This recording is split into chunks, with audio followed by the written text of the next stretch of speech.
Oh, Yeah, Isa, it's such a pleasure to speak with you. I appreciate your time today. yeah, of course.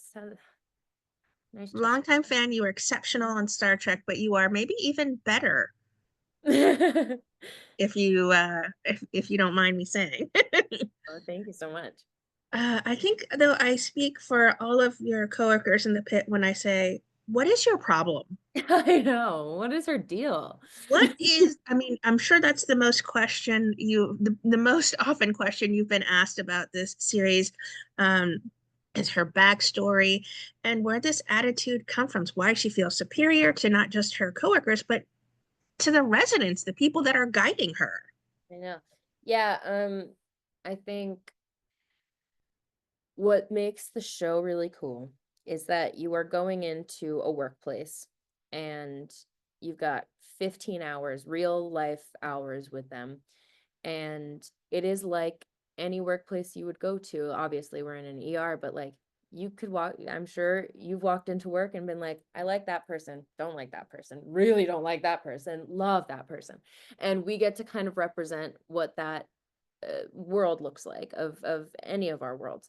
And I'm sure you've experienced someone who is a little like thinks they're better than everyone else. And yeah, that's kind of where Santos comes in. She's very aggressive with that. And I think anytime you meet anyone like that, you always know it. Like anytime I meet someone like Santos, I'm like, oh, what happened to you? Are you okay? Like what?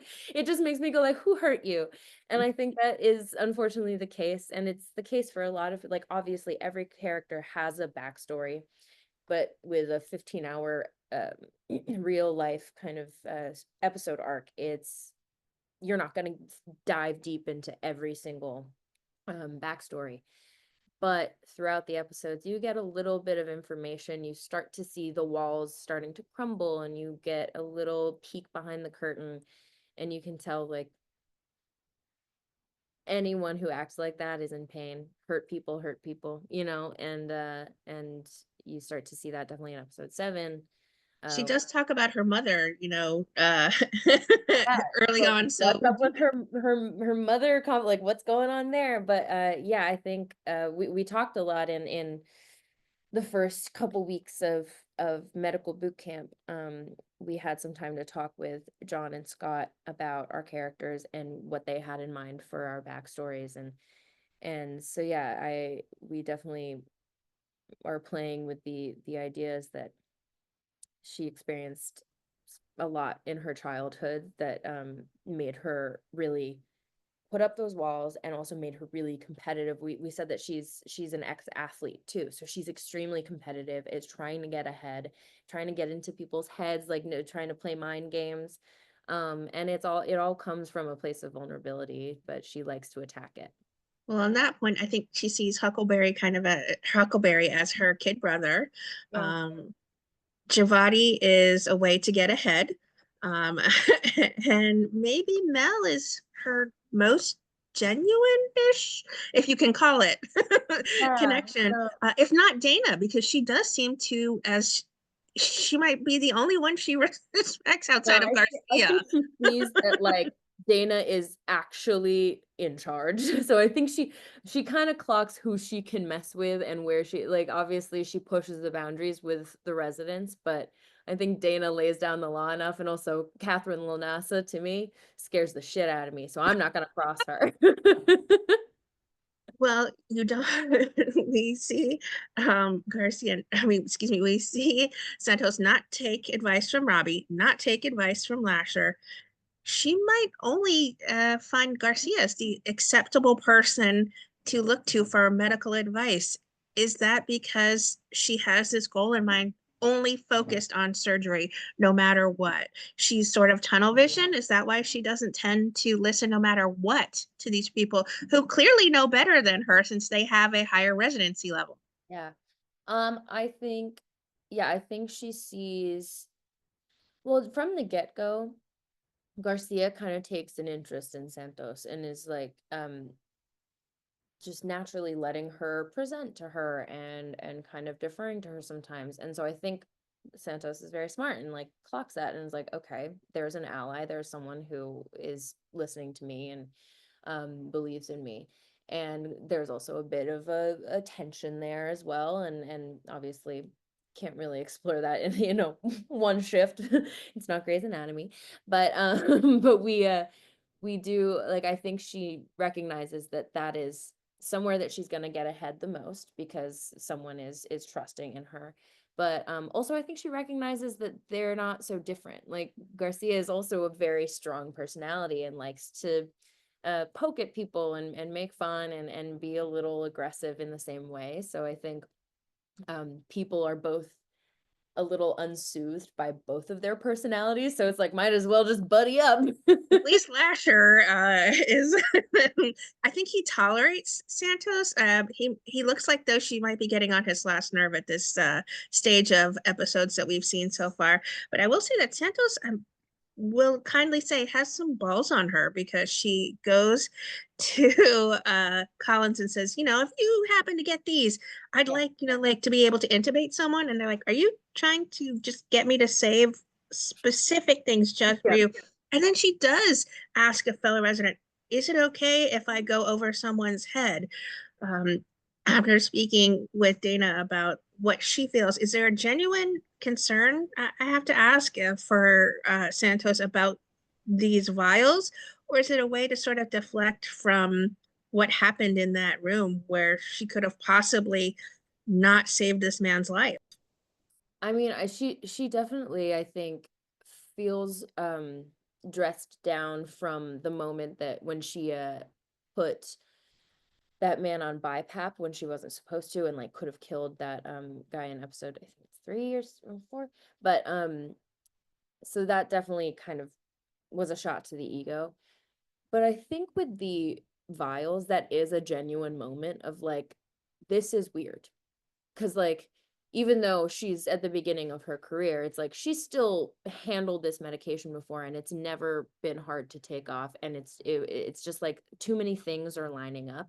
So I think, a lot of people who want to like blame Santos for that can be like, oh, she's just trying to use it as a deflection. But I think it is a genuine, like, this is strange, and it's kind of an instinct that kicks in there. There's so many poignant, startling, funny, and endearing moments to this series. Is there a scene, maybe one we've seen or maybe one to come that you can hint at, that was your personal favorite? Maybe you're the most proud of the work you put into it? Oh gosh. Um, I feel like a lot of my favorite scenes have happened more recently and are not are towards the end, so they're not really anything I can talk about because they'd be spoilers. But I will say something that I was really proud to do was in episode 11 when I got to speak Tagalog, because I'm Filipino. I'm very proud of it, and I'm so proud to be working with other Filipinos on set. And we've got Amy Lynn and Kristen, and they're so incredible.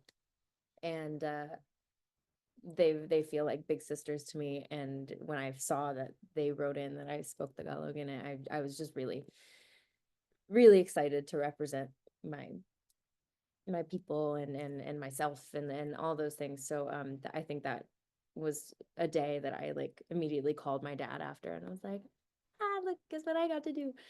Um yeah, so I'm very proud of that moment. Well, your dad is another exceptional actor, and the work you put on this show must be so proud for you. And people must be reaching out to tell you how incredible this series is. It's unlike any other medical drama we've seen, I think, in the past. And I think that's what sets this Noah Wiley character apart from past Noah Wiley medical drama, um, because it's so vastly different. It's so intense. You are there moment to moment in a full shift. Yeah. Is that what you've been hearing as to what's been making this show such a fast fan favorite? Yeah, it is strange because like I've been in other things before, and friends watch it, of course, and will be like, "Oh, great job." But there's something different about this show where everyone I know is texting me being like, "Oh my God, I cannot wait for the next episode," and are like freaking out about it.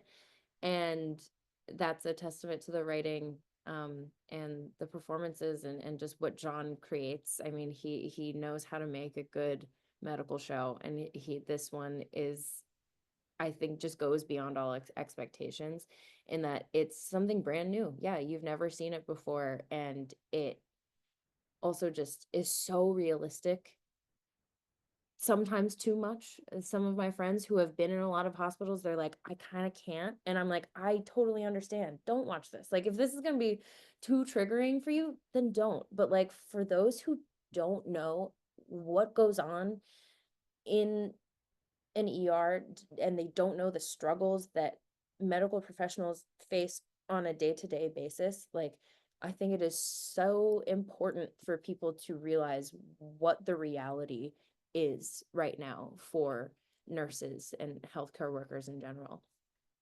So I'm really proud that people are responding to it the way they are, because it's important.